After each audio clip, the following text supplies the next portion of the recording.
tuned to DJ Jammers on Bless Radio, UK's #1 station for great music. Don't touch that dial. Morning family, just like to say once again thanks to the ancestors, thanks for all the support, especially the management and everybody who's been around. Also bigging up Mantis behind the scenes, and also just keeping the Speakers Club YouTube channel up at the top of the game.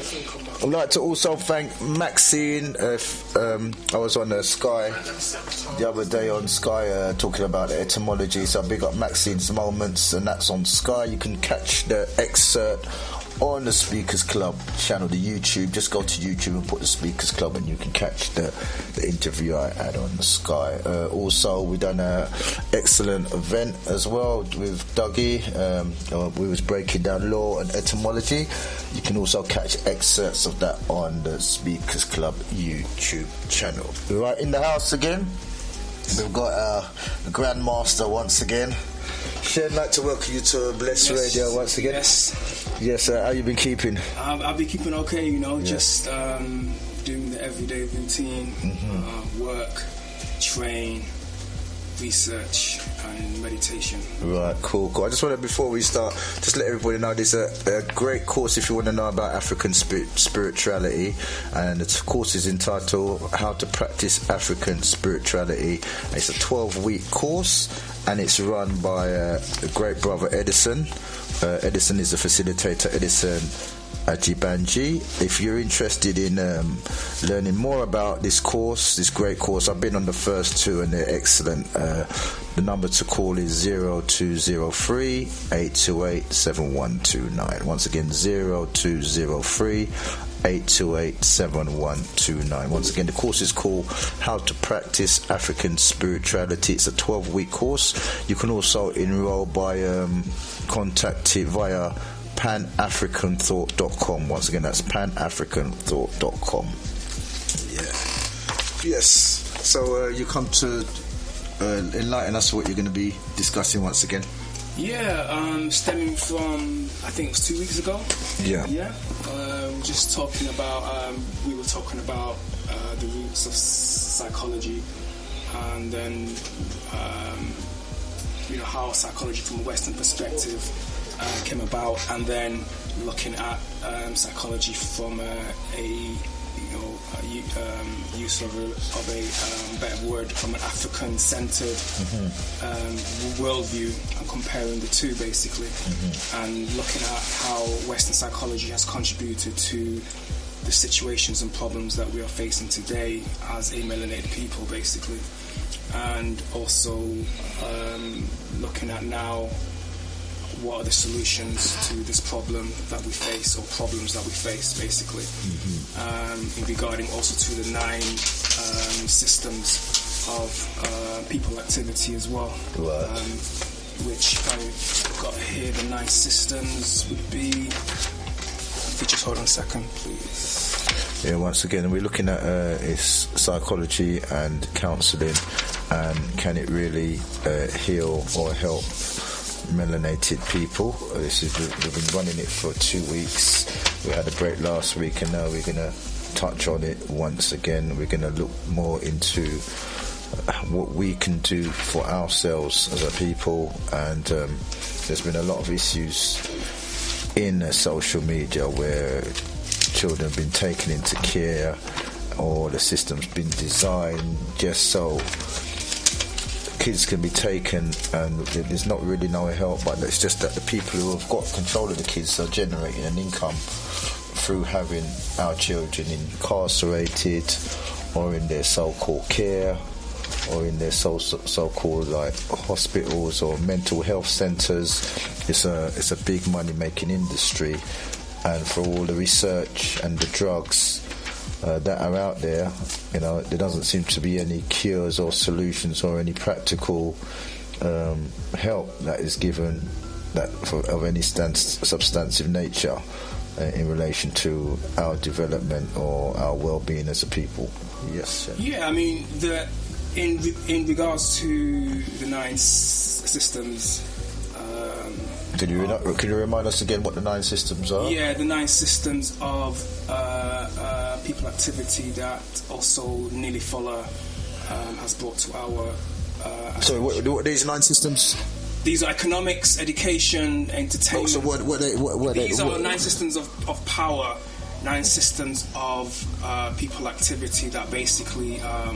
So any group or community that wants to have power or empower themselves needs these 9 areas systems of power, but basically, and these 9 systems of power are what also are what controlling us as a people within this system, basically. And these are economics, education, entertainment, labour, law, politics, religion, sex and war.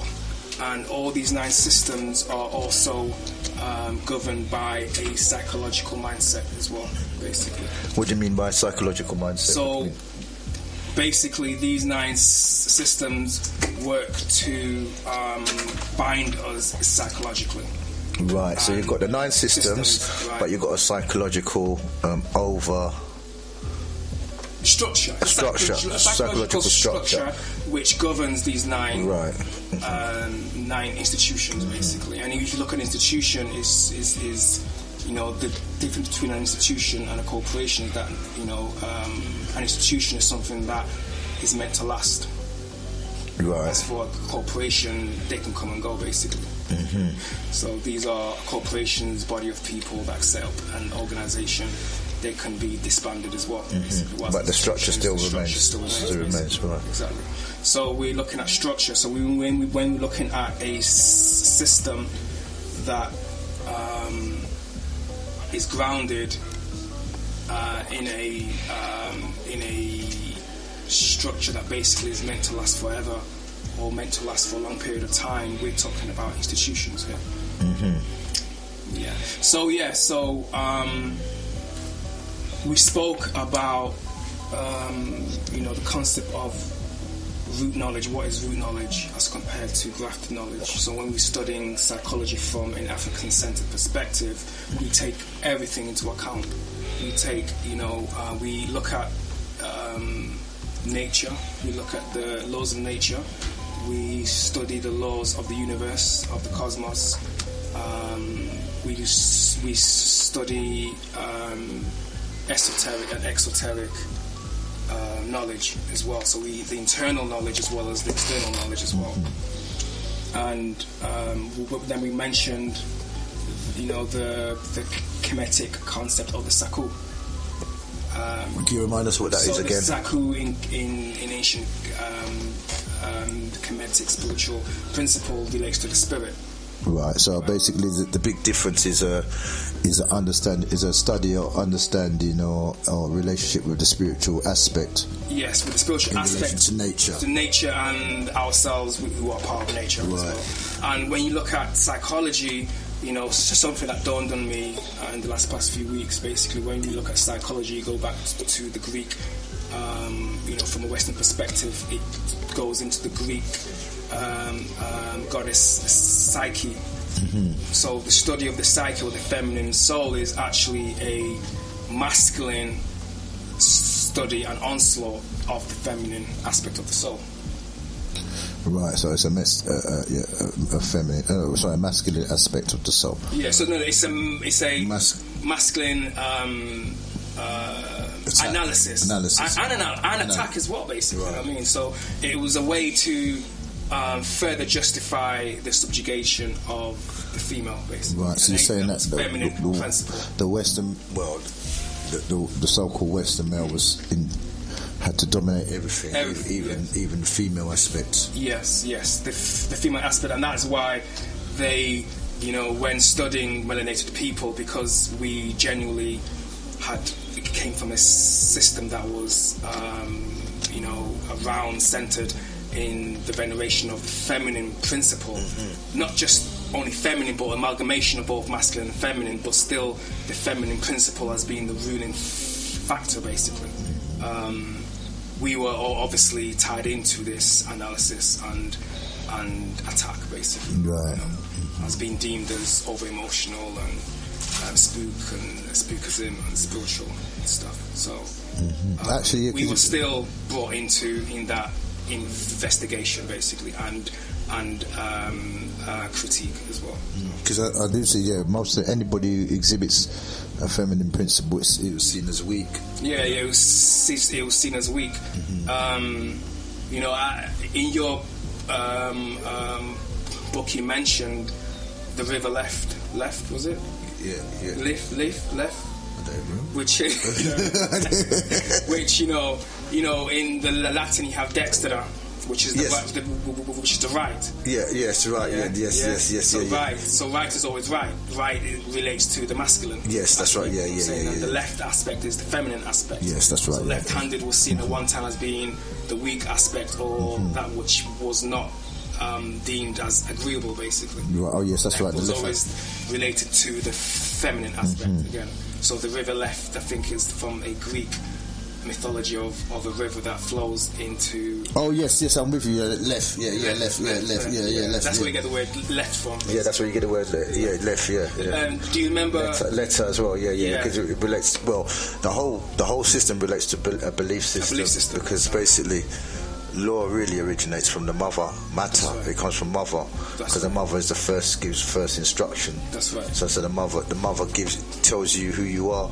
That's right. The mother tells you what you're supposed to do, who you are, change shoes, go to work, have a bath, do your homework. The mother gives instructions based on reality. The mother's the first scientist. That's right. So the mother law really comes from, when you go to the Greek origin matter, which comes from Mahat, the mother was the first lawgiver. That's right. But what happened is the father applied it. So the mother gives the law, the father is it how do you say the father? Pater. Pater.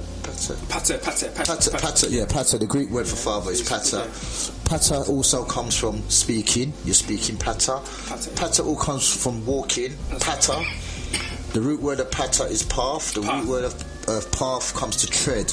Right. The father will strike or beat. Right. So basically, your father will beat or strike without actually giving an explanation. Right. So the mother will give you the reason, the reality. The father gives you the beating. The beating also relates to a belief system. So the father now subdues the male principle, subdues the female principle to put in a belief system. Right. And that's the key element, that the mother's principle has to be taken out of the equation for you to enforce a belief system. That's right. And then when you look at even the symbols of Osiris or Osar, where he carries the shepherd's hook and the flail, and the flail, which is basically, the flail is the whip basically, and that is the whip to keep, so you got the hook to gather the sheep or to gather the people, and the flail is to keep them in check basically. So the shepherd's hook or crook is basically the feminine aspect, whilst the flail is the masculine aspect. Right.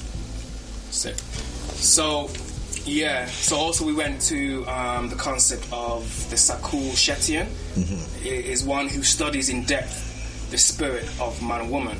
A Sakul Shetian is a spiritual healer. So instead of calling ourselves psychologists or psychotherapists or psychotherapists, it's very important that we start using our own cultural words and aspects to define who we are basically as healers. So we looked at the word Sakul Sheti, which is basically is the deep, profound and penetrating search, study, understanding or understanding and mastery of the illumination of the human spirit. The penetrating search, study and understanding requires an investigative approach that always seeks the deeper meaning of phenomena and explores the invisible. Right? Yeah. So that was basically a quote by Wade Nobles, who was one of my favorite psychologists. So, as to root knowledge and psychology, we must study. There's a book called Ancient Future that we spoke about the last time. Ancient Future, we talked about those 7 principles, but I forgot the book at home, so I can't really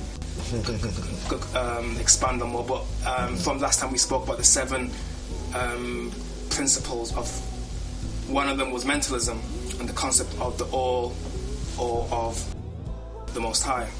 Then when we have the principle of correspondence, the study of the mind on all planes, and then which is everything resonates in a certain Right, way. yeah, I remember it's coming back. And then polarity. Polarity, yeah. Yeah, everything has its opposite, you know what I'm saying? Then we have gender. Again, everything has its masculine and feminine, and feminine and masculine, basically.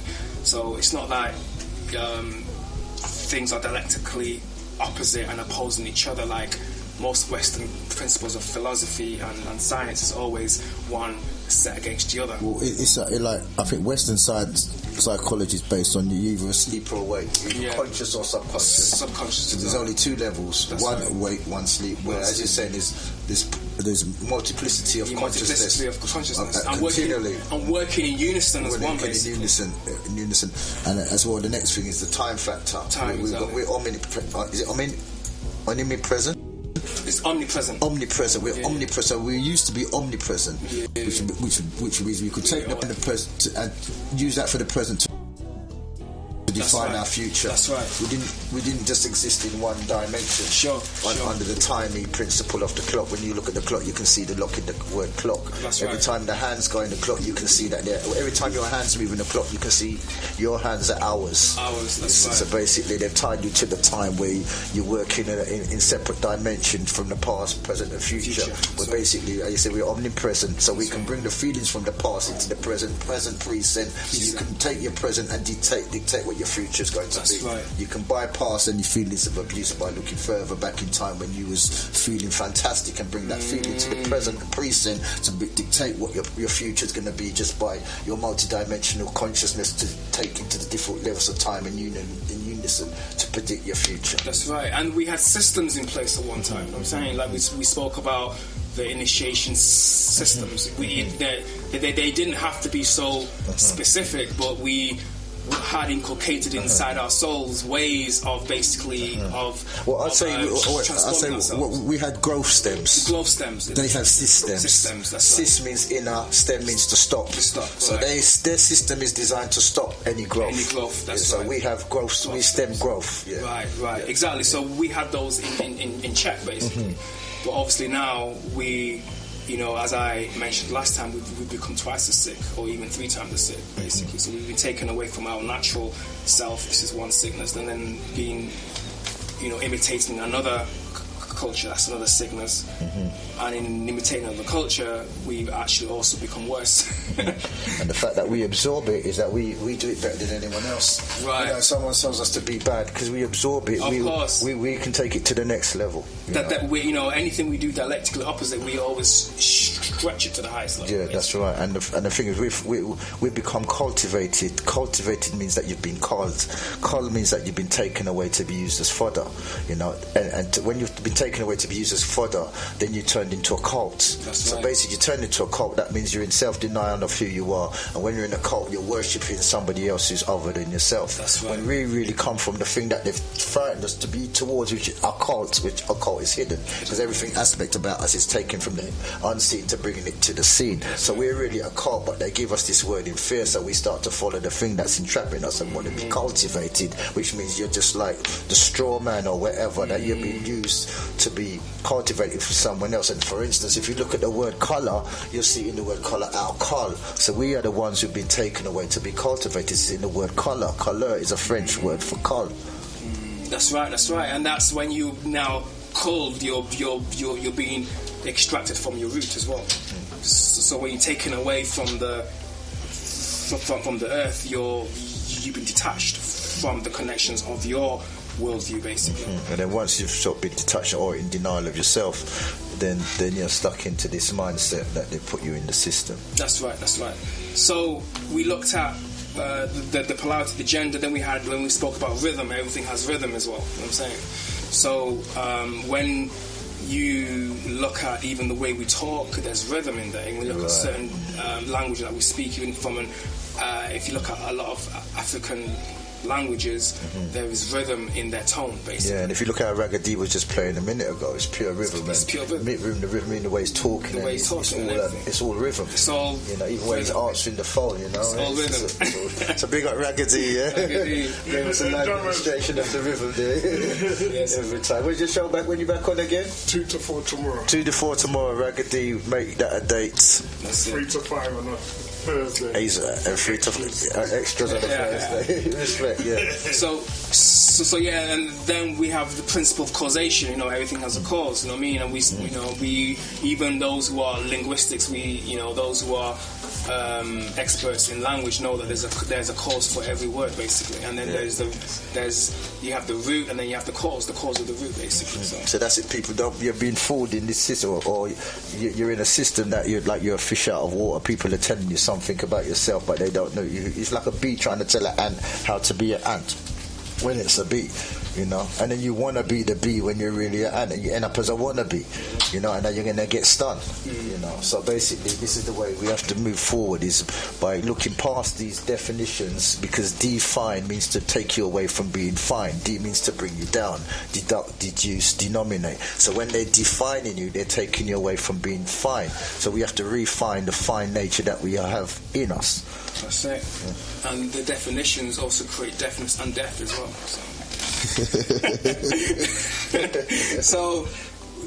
So basically, you know, we talk about root psychology is connected to the universe, the astral planes, the stars, the planets, the deities, and how they all relate with the development of the human mind and soul. The foundation of growth, the foundation of psychology, was originally founded by the concept of man know thyself. Know the wild beasts within you, and by understanding them, one can bring them into rule and be used for a higher purpose. And the word know, inside the word now, is now, and really know comes from the word free. So when Charles running away, it means to be free. So when they say know yourself, it really saying free yourself now. That's right. So that's it. So which then stemming from that is to search within oneself the powers that has been placed from birth.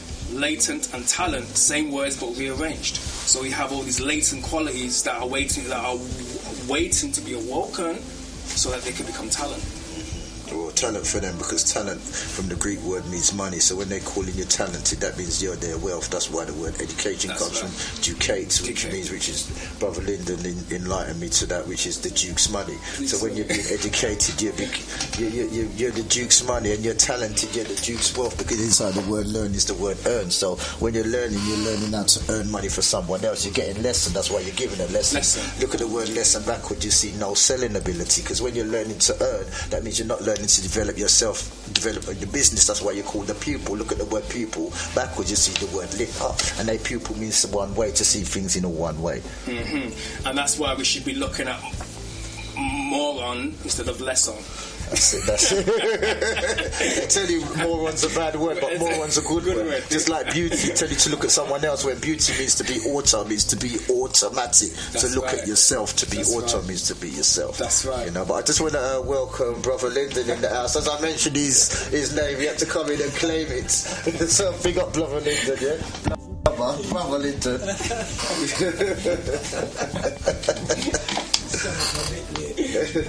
And late means latitude. So when you're saying you're late, that means your latitude. And when you're giving an excuse, that means excuse. So the way that you wasn't being used, you give an excuse. So the reason why you was outside of being used. And when you say please, inside the word please is the word lease. So if you say something please to someone, that means you're under their lease. That's right. But let me release you to talk.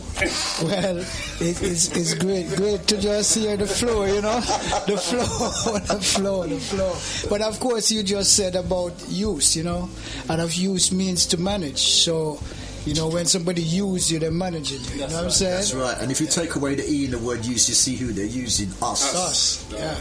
Yes, sir.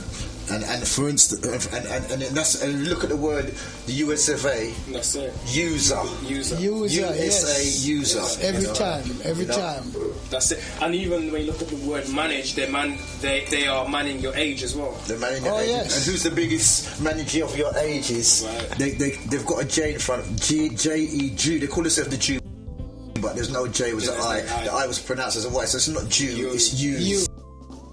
And, and that's where you get the term usury. Yeah, and you got the wish to be you as well. That's why they call you wish. You wish. Sorry, Linda, let me bring you No, in. I'm not sorry, man. Go all the way. Big up family. Big up. A million It's percent. freestyling today, man. Yeah, freestyling. So bless, we show you that we can't be less because we're more. You know, that's why we're blessed. We could never be less. Wow, it just reminds me of two so-called comedians and co-median. Yeah, it's Bim and Bam from Jamaica. And Bim said to Bam, he said, "Well, Bam, what is a habit?" He said, "A habit." He said, "Me know what is a habit." He said, "A habit is a habit. Anyway, you go, you habit." I heard that since I was a child, and believe you me, it never left my brain. So I don't know if he was an etymologist as well, but yeah, man. So we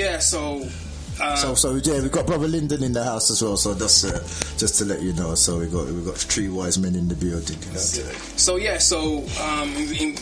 In regarding to CBT. Which is one of the most, I'll say, at this time in the Western. So did you say CBT, which is cognitive behavioral therapy. Cognitive behavioral therapy. So basically, when you look at most practices, like in the NHS or in counselling, or even in a lot of rehabilitation environments, they use CBT. And CBT is and the reason why CBT is actually being used mostly is for actually, I say three reasons.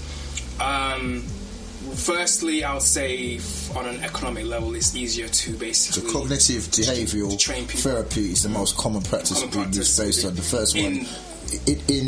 In the Western world. In the Western world, and it's basically based on the economic side, number one. Number one, because it's easy to package as well. And it's something also on the other level, it's easy to manage because you're also allowing people to do their own self-work as well. So it packages some kind of homework style as well of developing or helping to so-called develop yourself or manage yourself. And then on the other level is because that's the only depth that they can go to, because it's to me, for my studies, it works on the superficial aspect. It works on what you see is what you get. Right. So in a sense of comparing that to an organic African-centered spiritual science where you look at now the spirit, the CBT does not look at the spirit. Right. It looks at thoughts and feelings and behaviour, but also it touches on values and beliefs as well, but again from a very external aspect. So now comparing that with an organic concept of looking at things on a deeper level when it comes to your aspect of spirituality, for example, and looking at the multifaceted aspects of your spirit, going into our spiritual concepts of ancient Africa, for example. When you look at the Tree of Life or the Kabbalah, and you look at the Orisha, those are different aspects of nature that exist within us. Yeah. So when you look at those aspects of nature that exist within us, we can see that yes, there is a predominant aspect, or this is where they get the concept of the zodiac, how you're born under a certain sign, all that kind of stuff. But those so-called 12 signs are actually 12 aspects of nature, right? So from a Tree of Life meditation system, let's take that for example, they have 11 manifestations of the soul. And those 11 manifestations of the soul you will see basically present on the Tree of Life. Right. So those, and one of them was what we spoke about. The law is Ma'at. So Ma'at represents the universal principles of law, basically, but also represents the unification and harmony of qualities from an internal perspective, not just from what you see on the external, but also you judging people according to their internal qualities, not based upon they've got a flashy car, nice trainers, nice shoes, nice house, or they speak eloquently. It's based upon what do you do for society. You know what I'm saying? Right, so I can see you getting warmed up, boy. Yeah. But I'm going to need a bit of some Critters brandy at the moment, so I've got to take a short break because he's getting warm up here. I haven't start yet, so after the break we'll be back. Yeah. Yes. Forget this news report and get back to the show. Thank you. And I want to give you blessings. Critters, get some blessings now and calm yourself down. Secret, get some blessings and calm it down. Shake on. And let's go and get some spirit. Alright, be cool, buddy. We have some spirit in the back for you. Come on, let's go and get some spirit. Thank you. We're back in tune to Bless Radio. Sorry, Shen. Back to you. Yes, thank you. Yes, so before the break we were talking about looking at psychology from a non-Western worldview, basically, and using a African-centered critique of psychology, basically, and looking at aspects of why, from a Western worldview, in a popular sense, because it's not be fooled that they don't understand or understand the African science as well. They do understand it, and they do study it, but they're not going to let the masses know that, basically. Right. But but on a general level, there's this thing called cognitive dissonance. I'm saying so. To just retract for the people who just joined us. So basically, we've been discussing ancient Kemet and the roots and psychology. The roots of ancient Kemet come from spirituality, essence of spirituality, where psychology comes more like opinions and cause and effect, and what can be seen rather than spiritual aspects. So the big difference between ancient Kemet and Western society is just the understanding or the application of the spiritual dynamics. Sure. Especially with us as a people. Sure. I mean, I would say not only ancient Kemet, but also most non-Western worldviews. Because that's true. Chinese, Indian, all the Oriental. Yeah, exactly. I mean, and I'll say typical because even in Western world they do, they do certain circles who are druids and stuff. Right. Yeah, there is and stuff. They go into that science, but obviously on the popular level, most people don't know that other side of the science. And then you're saying, the essence of this night's all on cognitive behavioural therapy, basically. CBT, basically. So this is what we're talking about now. So this is the essence of like in this diaspora of the planet. It's not spiritual sciences that they're discussing. It's all it's based on. It's based upon basically what you see is what you get. Yeah, and you said the first one was economics. Yeah. Oh yeah. So the 9 systems again. Sorry, that we were talking about, which Brother Theo will enlighten us more into. That is the 9 systems that Neely Fuller speaks about, which is the first one is economics, the second one is education, entertainment, labour, law, politics, religion, sex, and war. And when you look at these 9 systems or institutions we spoke about, institution is something that is built to last, basically, right? So these are 9 institutions that basically are being created to control the masses of the people.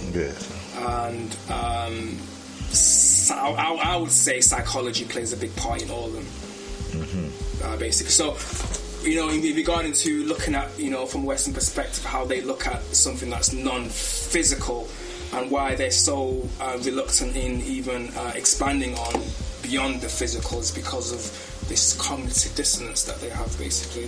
What's cognitive dissonance? Basically, it's a concept of the idealist. So they have this idealist mentality, which is basically Frantz Fanon, who was a psychologist, an African-American psychologist who spoke about this. He says, sometimes people hold a core belief that is very strong. When they are presented with evidence that works against that belief, the new evidence cannot be accepted. It would create a feeling that is extremely uncomfortable, called cognitive dissonance. And because it is so important to protect the core belief, they will rationalize, ignore, and even deny anything that doesn't fit in the core belief. So basically, if someone comes in another country, they will rationalize why they can conquer and take over that person and take them as a slave. Oh, that too. But also, they will also rationalize why the Frankenstein monster behaves in a certain way. without realizing that it was them that created the Frankenstein monster in the first place. Right. So when the Frankenstein monster starts to exhibit certain attributes that have been created by the Frankenstein scientist or maker, the Frankenstein scientist or maker will, why are you behaving like this? So Supreme, you were saying that, what was that term you said? Drape. Drapetomania. Drapetomania. Drapetomania. Right. So that's one of the aspects. That's one of the aspects, of a slave running away. And as a sickness. Yeah. This was at the time of what's his name? There was a man that we spoke about last time. One of the physicians. Oh, one of the physicians. I forgot his name was. It wasn't William Beatty. There was another man, Benjamin Rush, who's known as the father of psychiatry. Basically, there's an American seal of psychiatry that has his face on it. And during the time, he was around during the time of, I would say, I don't have this one. I'll say during the 1700s. I'll say. Right. We have a William Beatty who was around in 1703. He was a physician. Right. He so-called said he had the treatment for mental illness. So I just want to ask you, what's the psychosis of a person that sets up this phenomenon that they create a problem and then they look at the problem as the problem when they're the cause of the problem? Oh, that was for me. I'm so sorry. Okay, well, first of all, let me say good evening to all the blessed listeners and everything. Yes. You just right. So sorry, you'd have to run that one by me again. Well, I don't even know. I just made that up. So basically, So basically, if you created the problem, but now you see that the problem is the problem when you created the problem. So what's the psychosis of the person that does that? He creates the problem, but now he sees him the solution of the problem that he's created, and the problem is the problem that he created. And then denies that he's created the problem. Yeah. What's the psychosis of that kind of a mentality? To simplify the question. I'm sure the most simple way of dealing with that is to speak about dialectics. That fits in the whole idea. What's dialectics? The whole idea of that. Dialectics is kind of like rooted off the psychological thinking of one of their renowned folk by the name of Hegel. Right. And it gets the full term is Hegelian dialectic, in which you are pretty much constructing circumstances in order to carry through certain intentions, but what you do is you lead those who are unsuspecting to the conclusion that your intervention is actually necessary when you've actually created the circumstances in order to create the opportunity for yourself to do something that which is in your intent to do in any case. So what's the concept of to get to that level of creation? What mental process does it? I just wanted to, because something just, divine intervention here for me. Greetings, Original Supreme, in the studio. One of the things that I've noticed is that certain industries create what we call fear. And they create fear because they have the cure, or so-called cure, to make a stream of income. That's right. And I see that with the water industry. Because when the water industry, the bottled water industry, they created this fear of tap water is dirty, tap water's got all these diseases, but what was coming was the Evian water, Perrier water. So that whole when we talk about branding, and we could see it as well, we have to really look into a lot of these industries that say, our marketing, what we got to do. The next thing was the pomegranate with the cancer and the prostate. That industry, that farming industry was now bringing out this fear. X amount of people are dying, but if you drink, is it pomegranate? That's good for prostate. But you'll find that most as well. But what I tend to see is that same with diseases that come out like Ebola. These man-made, created diseases, like a fear goes out, but it just so happens we have a cure. That's what I see. It goes back to the whole Setian principle, if you go back to ancient Egypt, when you have this concept of Set who sets against, the word set to set against. There's also, he creates, the energy creates, like you say, the fear, creates the problem, and then comes with the solution. It's the same concept, and we see that throughout history as well. And we see that even, in these 9 systems that we spoke about too. In education, politics, religion, even all that too. And religion had to create a problem as well in order for them to come with a saviour. I don't know if it was Francis Creswell, I'm not too sure. She said, was it me? They added the 10th one, which was health, because health is not on it. Yeah, health on it, yeah. So that, if you look at it now, health now is an area. It is an area of control. Okay. Carry on, sorry. No. I want to hear why he's. All right, I just want to, because Lyndon in here, I just want to bring Lyndon in to this, because basically you're successful in creating a system outside of the dynamics that we've been talking about. So what's the difference with your system in relation to what we've been talking about? The failures of this system. What makes your system so successful? Okay, it's all down to values and beliefs again. You're going to hear this from me for 1,000 times, yeah, because it's about what, say for instance, Shen is bringing here into this arena a very important thing. What he's talking about is traditional. Yes, the spiritual side of things. Yes, it's about tradition. Tradition is a heritage, and that we hand along. Yes, generation after generation. But you see, the Caucasian world, yeah, they think in a different way. And I can give you one very simple example.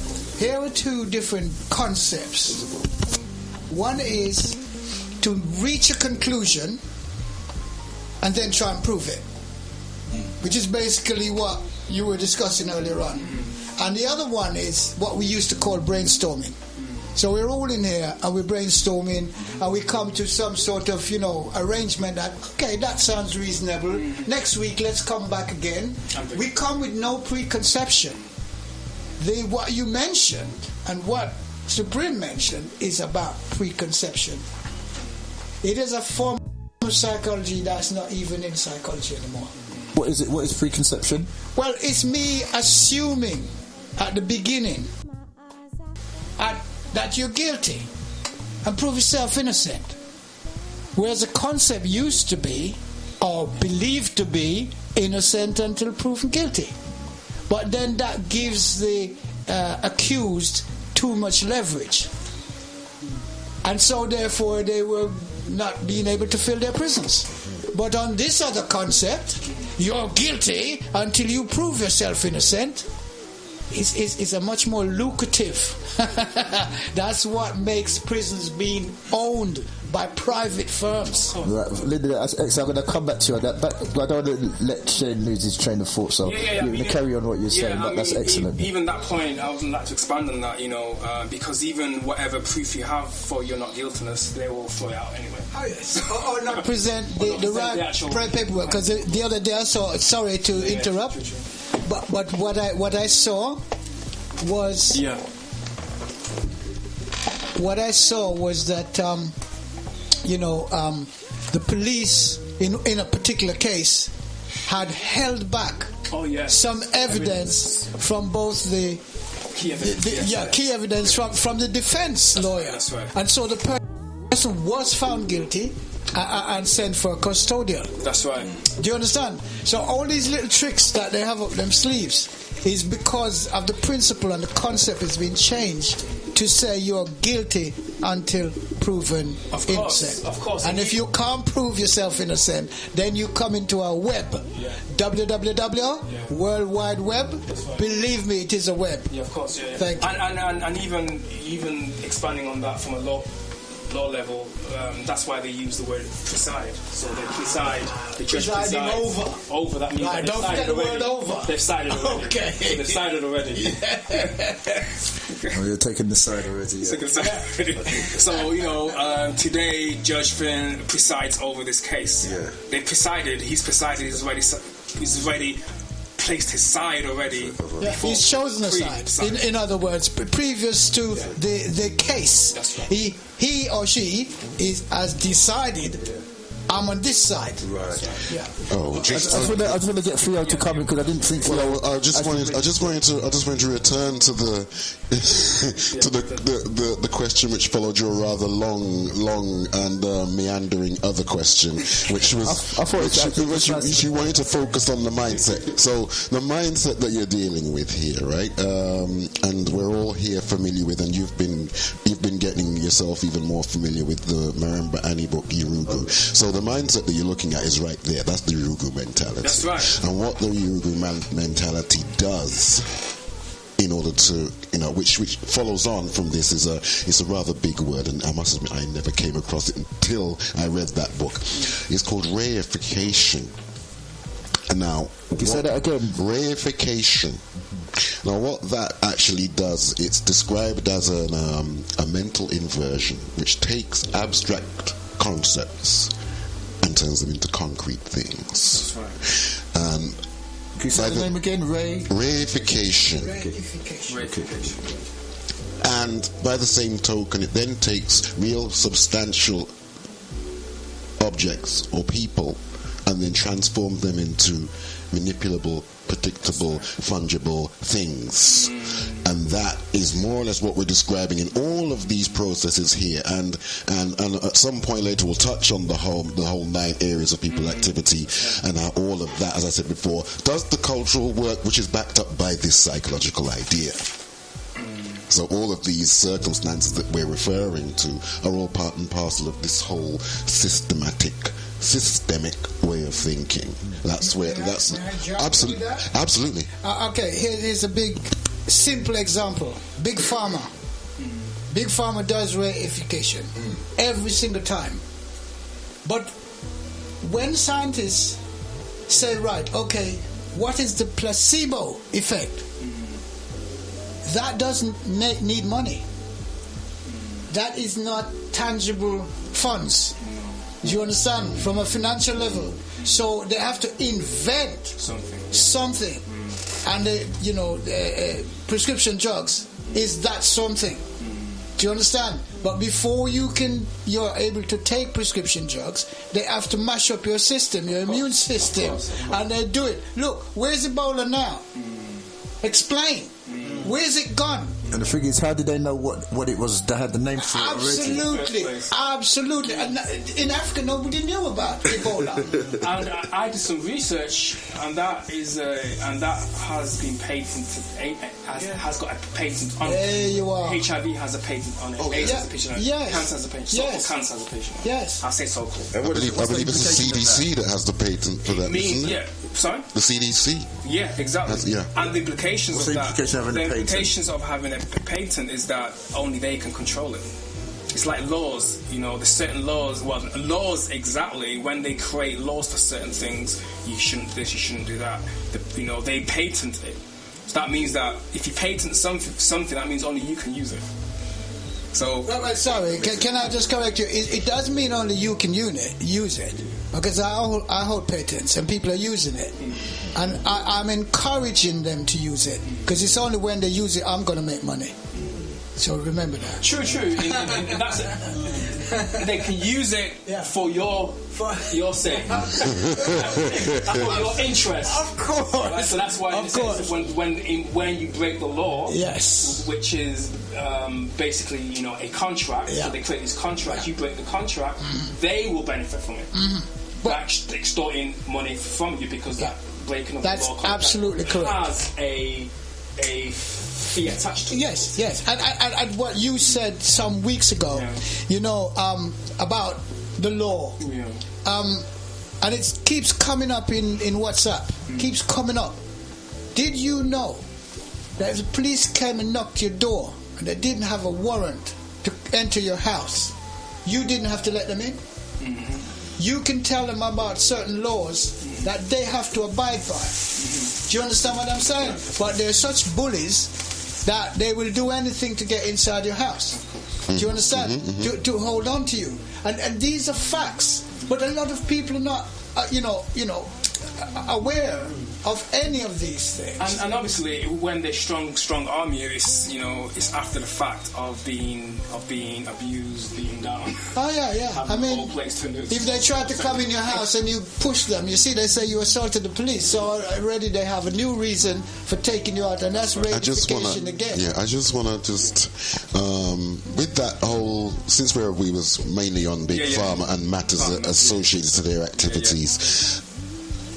When you mentioned the inclusion of health in these, along with the 9 activity areas, the reason why I have a slight difference with that because I might be enlightened by someone this evening.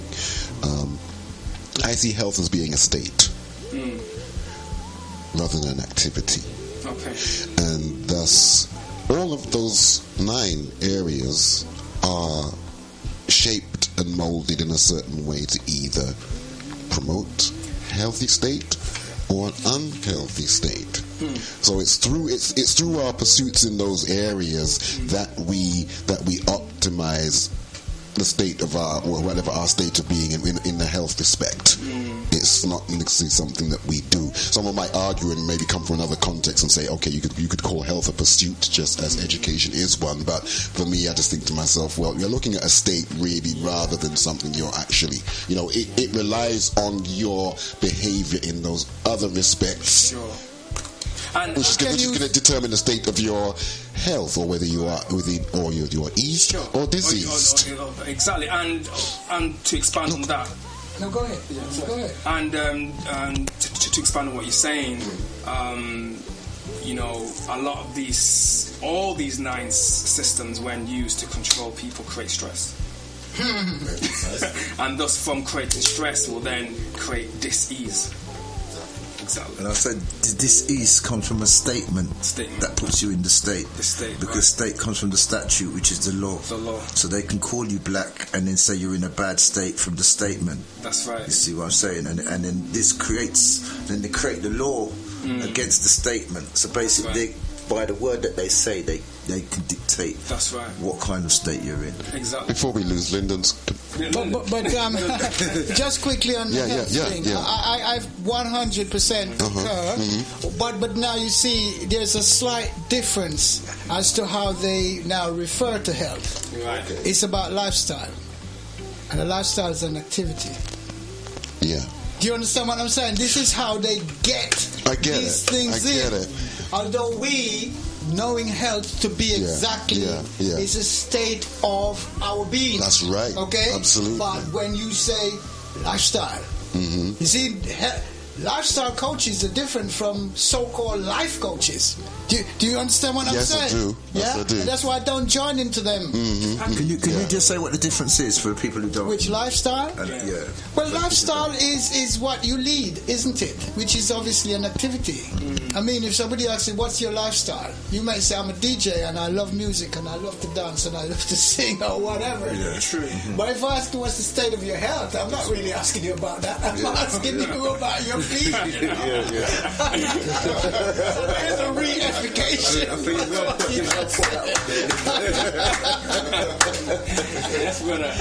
Yo, Bridget, so what you say about my lifestyle coming like a brandy? Well, you know what? I'm not a life coach, so I can't help you. Because you know what? I don't have the power to coach life. And that's what makes me have the power to drink brandy. When me want to drink it, man. So me have the right lifestyle. Quit as you come here and mess up the thing. You shut up, man. We don't want better. No, you shut up. Don't talk to me like that. No, you shut up. No, you are an idiot. You called me an idiot. Yes, you are an idiot. Who you call idiot? Critters, could you come out, please, and take the argument outside? Sorry about that, gentlemen. Back to. But just going back to what Shannon said, just remind me what you had said, the last thing you said.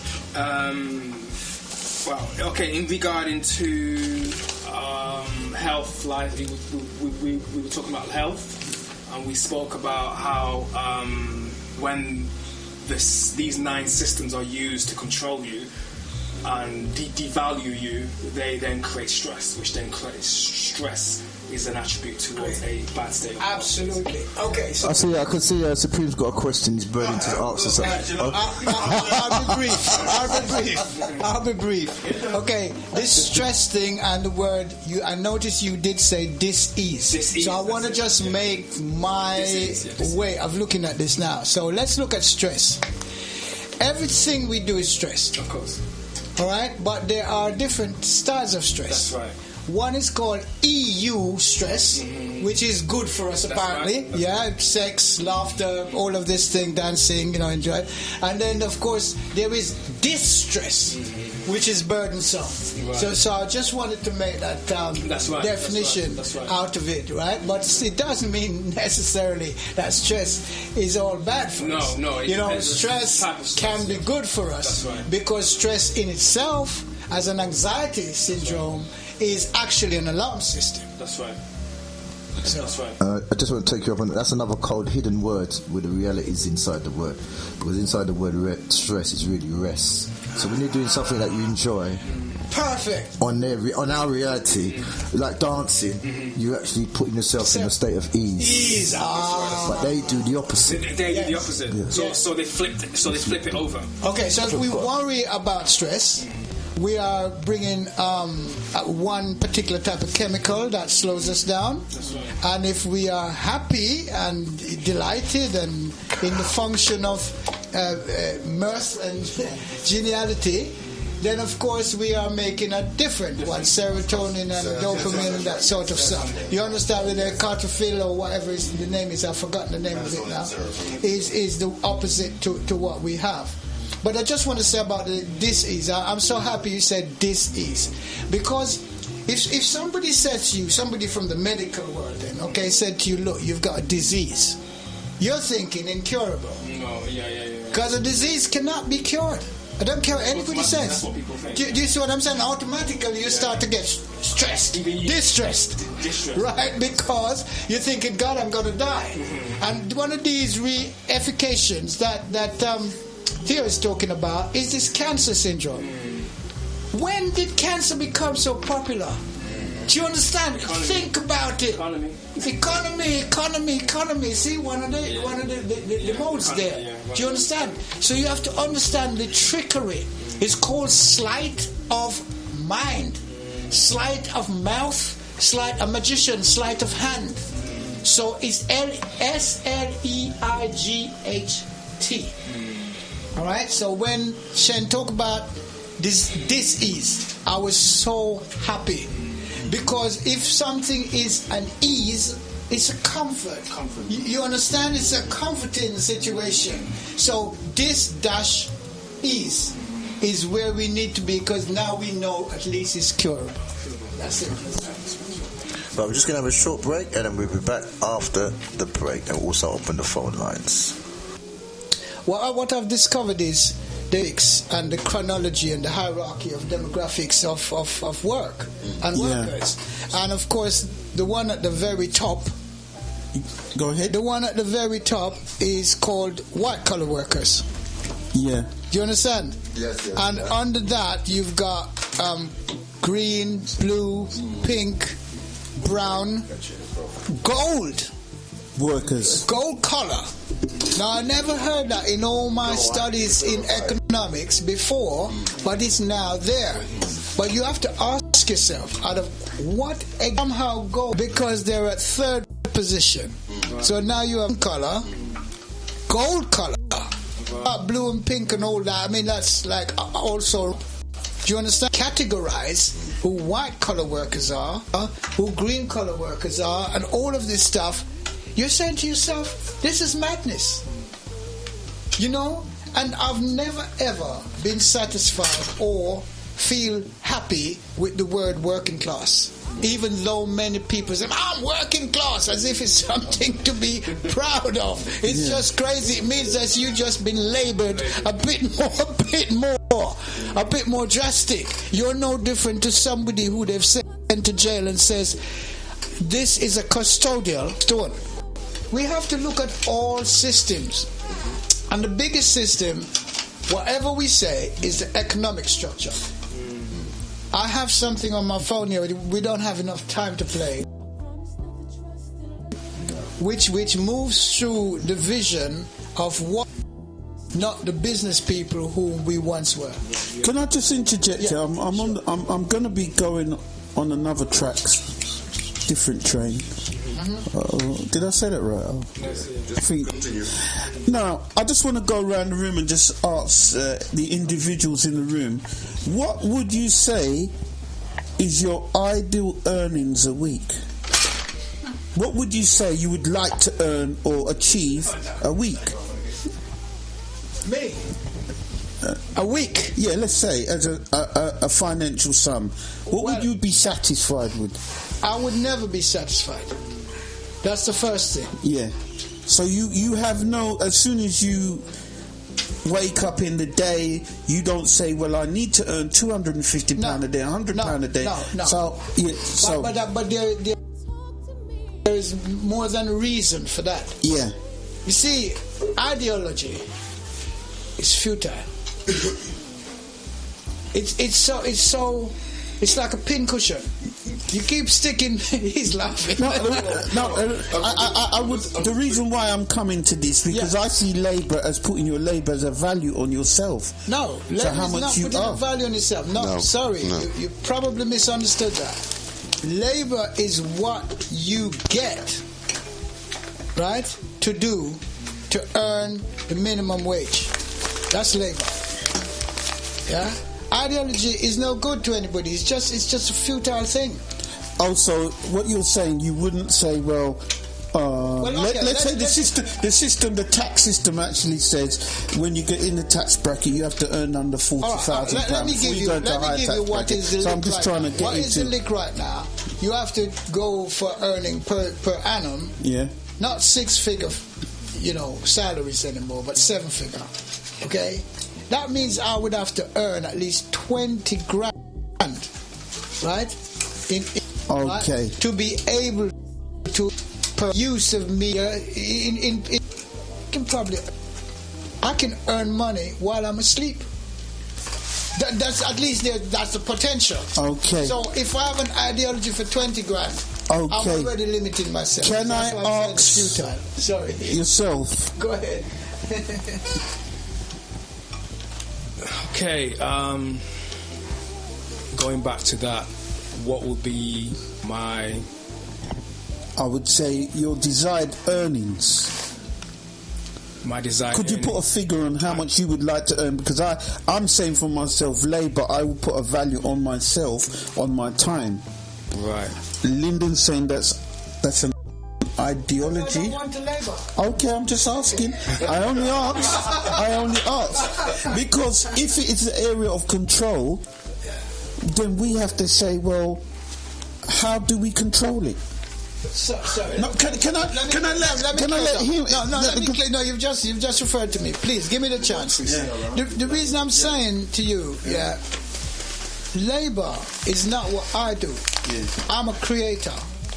By my creation, I want to earn the maximum I can earn at any given time. That's why I can't have a ideological, reference to it.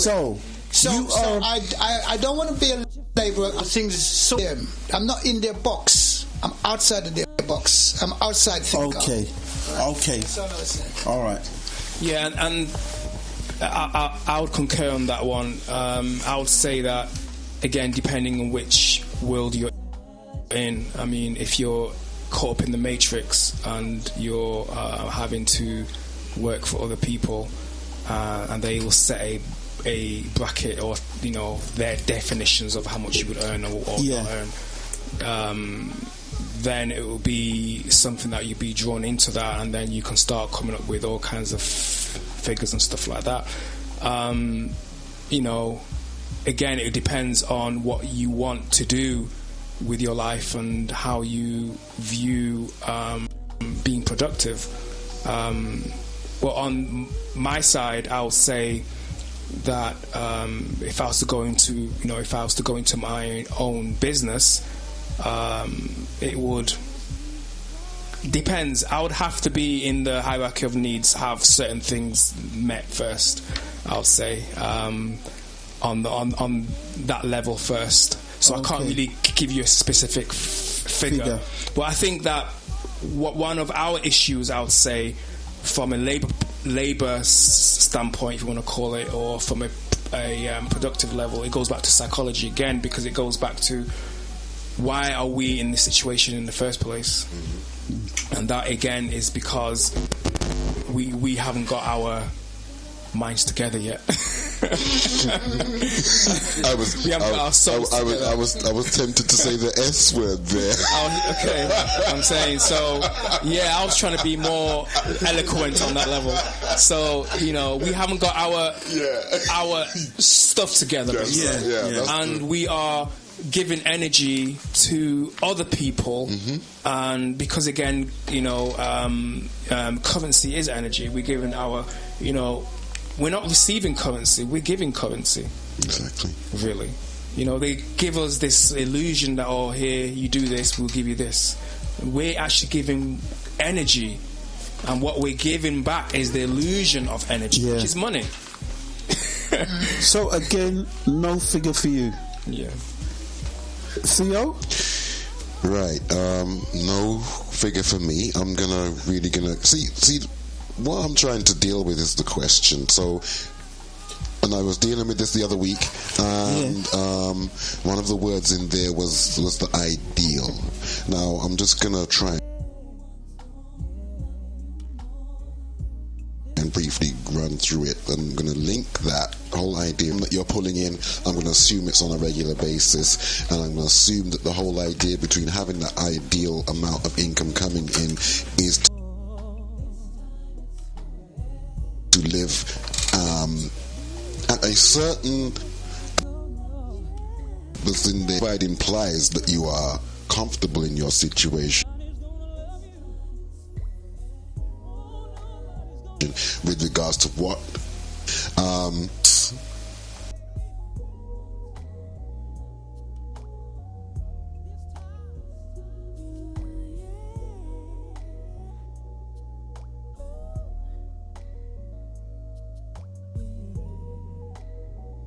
with what the circumstance and predicament, right? Let me just continue. Things I was going to do was to list the whole intellectual maroon. One of those enemy analysis, and then one is that the history and culture and identify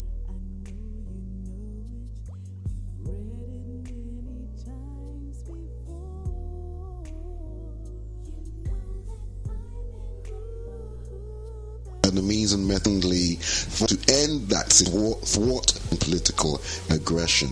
Now, the thing that you're referring to leads me to the idea that okay, if you achieve that ideal figure and circumstances, you are still socially, economically healthy to a certain extent within a sick system.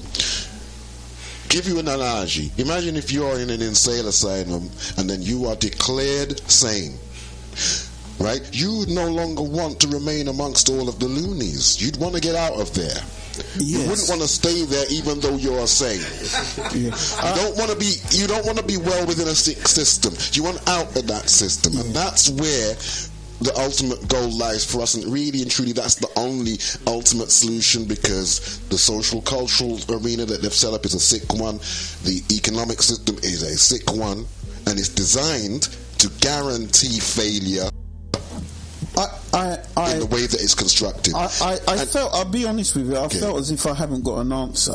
Okay. I'll be honest with you, because I just asked for a figure, and I'm just trying to get there. I know you kind of moving sideways and up and down, but I was trying to say that, trying to put that, don't you think that we should have a value on our labour and our time? We can go and say the system is this and that, but Jammers, yourself, you're in the room, you've put me in the chair, right? And this chair, electric currency, isn't it? Is the chair of controversy. I just want to end by saying we should have a value on ourselves which makes extends beyond the idea of being mere labour. Jammers, I just want if you listen to the word economy, it's econ money. So basically that's what it's all about. Really, my ideal is to work for free, because when you work for free, then you're free. They've done a test between a tribe in Africa and so-called modern society. And modern society had like most killings, murders, breakups in marriages, diseases. And the tribe, what they done, they all moved together. So if somebody needed a house, the whole tribe fixed the house. And the whole tribe fixed the clothes. So that's basically really the situation that we're in. And what's free, I'll say, the example of a lottery winner. You know, they win £1 million, they're not going back to the community, they're running with a loan figure, and then they've spent that figure by themselves. Okay, for you yourself, again, you're saying there's no figure, you'd work for free. Okay, that's interesting. I've got work for you. Can I make a point? Saturday, you're free. My garden needs doing. Can I make a point as well? And another issue that we are suffering from is the illusion of class systems as well. So this system creates a class system to make people think that there's ability to become wealthy within a sick society. So there's an illusion here to think that certain people will aspire to become certain level of financial comfortability within a environment that perpetuates illness, to make you think that you can actually be happy in this kind of system. You know, I just want to ask you a personal question, and if not have, what do you call it? Oh, I want to be a policeman. Oh, I want to be a doctor. Or like the ambition. Did you not? Did you get what I mean? Did you not want to look for something, a career or something? Because I'm kind of getting that the sound in the room is that we just want to be travellers. No, as a child, I grew up wanting to be a teacher. I wanted to be a healer. Yeah, teacher, healer, and obviously there are certain aspects of that mind frame that you're talking about, learned behaviour, right? Yeah. It doesn't necessarily mean that, you know, that is what my general spirit wanted to be, because I learned it from other people's concept. But being a teacher and being a healer, ultimately, I mean, I'm a Reiki master and I'm a counsellor, a qualified counsellor, and in the past, I'll tell you this, I've done Reiki and I've counselled people for free. That's good. Can I match that? As a coach, there are many times that through intuition and vibrational allegiance, the money doesn't enter into my mind, because my work is going to get me more work. Yes, guys? I don't have to. I hear what you're saying. So I hear exactly you know, when what we you're say saying about labour, we're really adamant about this labour thing, because labour means enslavement. That's all I can tell you, my brother. Okay. I've never been a slave, and I never will be a slave. End of story. I think when we was young,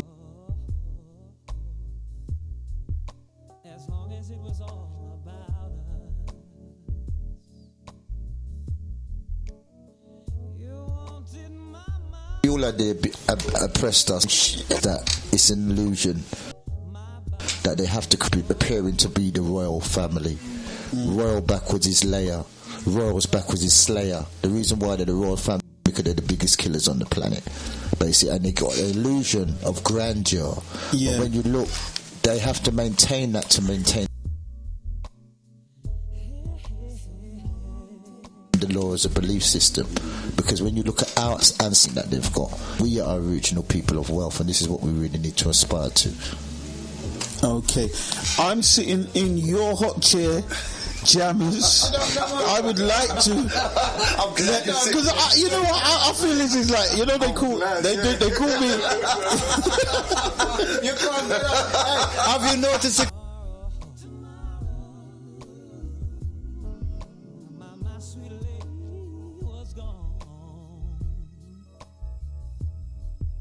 Where's the glue?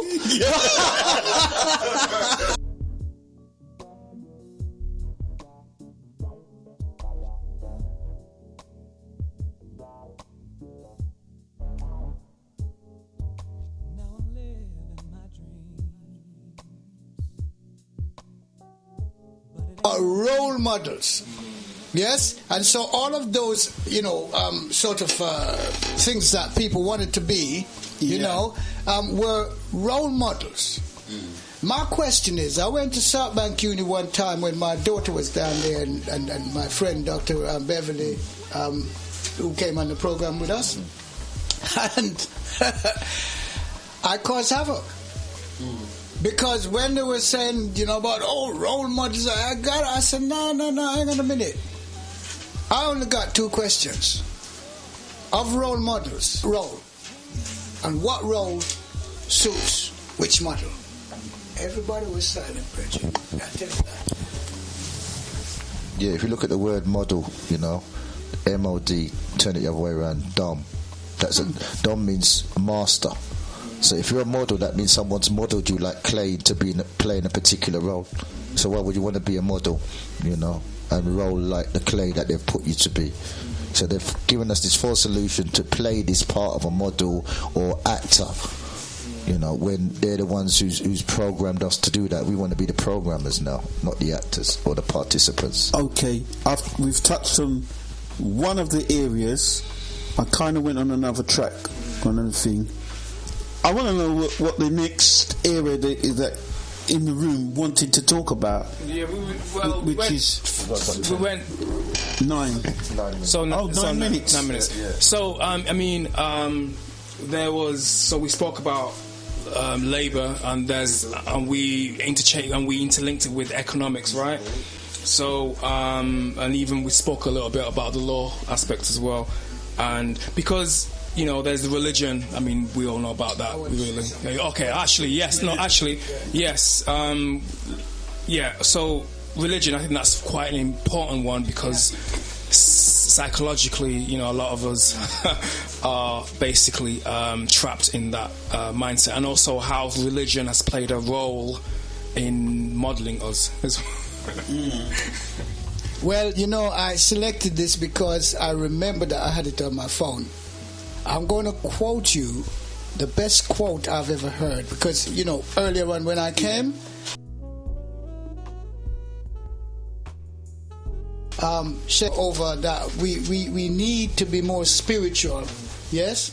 And a lot of people who are within the Christianity and religious aspects of things keep mentioning the word spirituality. Now, they don't have a right to do that. And here is something from an authority. Spirituality does not come from religion. It comes from our soul. I'll quote. We must stop confusing religion and spirituality. Religion is a set of rules, regulations, and rituals created by humans, which were supposed to help people spiritually. Due to human imperfection, religion has become corrupt, political, divisive, and a tool for what kind of struggle? Power struggle. Spirituality is not theology or ideology. It is simply a way of life, pure and original as given by the Most High. Spirituality is a network linking us to the Most High, the universe, and each other. And I'm quoting Haile Selassie the First. As well, religion was designed for the Liggers. The Liggers were the North African shipbuilders who settled in Italy. They were the first ones that were enslaved by the Romans, held back. So Liggers comes from a religion. That's where it comes from. The North Africans that were originally enslaved. That's the practice that they used to enslave them then, and they're using it now. Neolithic, through the Neolithic period. The North Africans who first settled in Italy, first people that was enslaved by Roman, the Liggers. We got Theo. Theo. Does Theo's name stand for theocratic, theologically? ask. No, Jam Master is the wordologist. You would know. The name is closely related to the whole idea of these studies or philosophies that to do with gods and deities. Yes, but its origins are Greek. So not really. Yes. They go back further because T means the food, so you're looking at the food. Okay. And H is to court, so working out theories of how to obtain food. E is your ability to read, because it comes from the read. And O is the chick, so it's the freshness. So it's looking at fresh theories and the ability to create food and courting that ideal. That's the Kemetic breakdown. Thank you very much, Jonas. Thank you.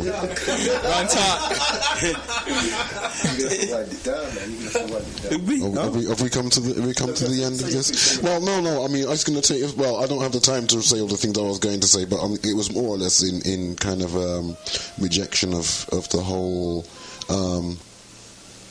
theosophical idea, which has the ignominious kind of reputation of separating people from their spiritual selves, even though they consider religion and spirituality to be one and the same. You see, so it promotes the idea that you are actually open to the kind of oppression and abuse that has taken place for generations now, because the religious idea instills a notion that you are going to be fulfilled and you are going to receive your deliverance after you have endured all of that mistreatment. It kind of makes it's almost like a duality. It's a separation between your spiritual self and your physical self. So you endure that, especially if it's physical hardship, you know, as you've kind of like bought into and accepted this idea that you are going to be rewarded elsewhere. And not only that, it instills a notion of accepting this kind of austere lifestyle, and the most important thing is the mental pacifist notion that is embedded in religion, at least from the Christian point of view. I mean, the Islam is not quite so much of a peaceful. But yeah, go on. No, I'm just saying. Yeah. Just to summarize, because I just wanted to say something about religion and faith. You want to say something? Yes, and well, you go ahead. Okay. In the research, it was said that what gets them through their sickness, what gets them through their pains and their worry, is the religion and the faith that they belong to as a coping mechanism. So I know you was touching on cognitive behaviour and therapies, but when we're dealing with fears and phobias and sickness, yeah, it is known that religion and faith is a healing process, because let's say someone does not believe in God, they are sick, they believe that these people are around them, group of people have come to them to get healed and feeling better. It's like therapy, but you've got your network around, your support mechanism. So when we look at religion, sometimes I hear that, but sometimes I also hear that it's good parts. It's good. For instance, in the Bible it says, let the hungry be fed and the sick be nourished. A lot of us, the biggest killer I see at the moment is loneliness. When you belong to a church, I see a lot of the church sisters rallying around the lonely people, getting fed, getting looked after. Because a lot of us have seemed to go, we talk about spirituality, but we now become individuals. Can I just interject? Yes, we're coming right to the end of the program,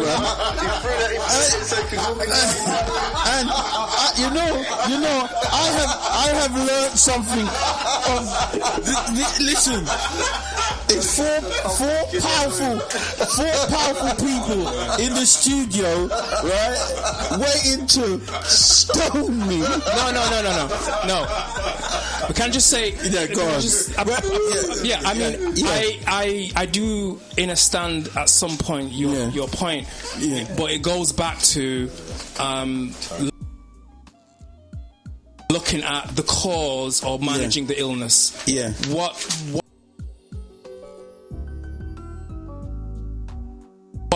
the illness is not really dealing with that is alien to ourselves, then still being submerged in the illness, basically. So individually you have people, still see how religion and how certain aspects of religion can help them to overcome stresses and whatever you want to call it, in diseases and all that kind of stuff in the society. But looking at it from a bigger scale, it's not really, it hasn't done anything to elevate us as a people, especially taking on board an alien religion.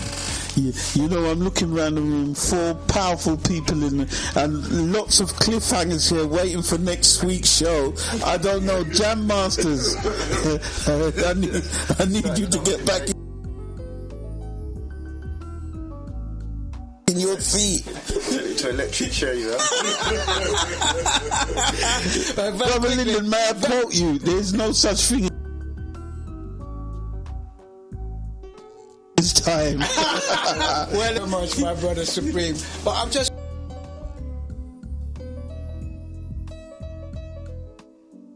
want to say very quickly, I hear what you say about people sitting around somebody and pray. Between affirmation and prayer, affirmation has always been around. It's a scientific idea.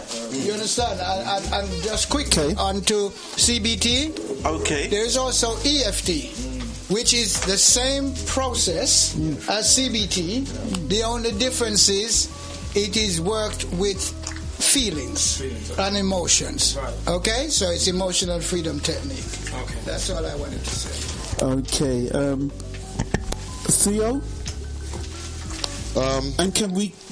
Well, yeah. Can we compress this? Well, I'm just gonna. I think we might have to continue this. So you may have to find yourself there next week. So you got back in the electric there. I just wanted to come at that angle where you talked about the coping properties of this religion, but then also we have to know that we are a traumatized people and we don't recognize that, and trauma has significant impacts in reducing critical thinking capabilities. It then induces people to seek out comfort in fictions, of which religion is one. I will leave it there. Yes. Okay, you know what? I've got to say it's been a splendid show, Jam Master show. As usual. Brother Lyndon Walters in the studio, Theo and Shen and the Jam Master himself and myself, the original Supreme. This show has been recorded and will be uploaded to the Speakers Club, Mixcloud. Is it Mixcloud or SoundCloud? YouTube channel. Thank you, Supreme, for taking over. I turned it into electric chair. You can stay there next week.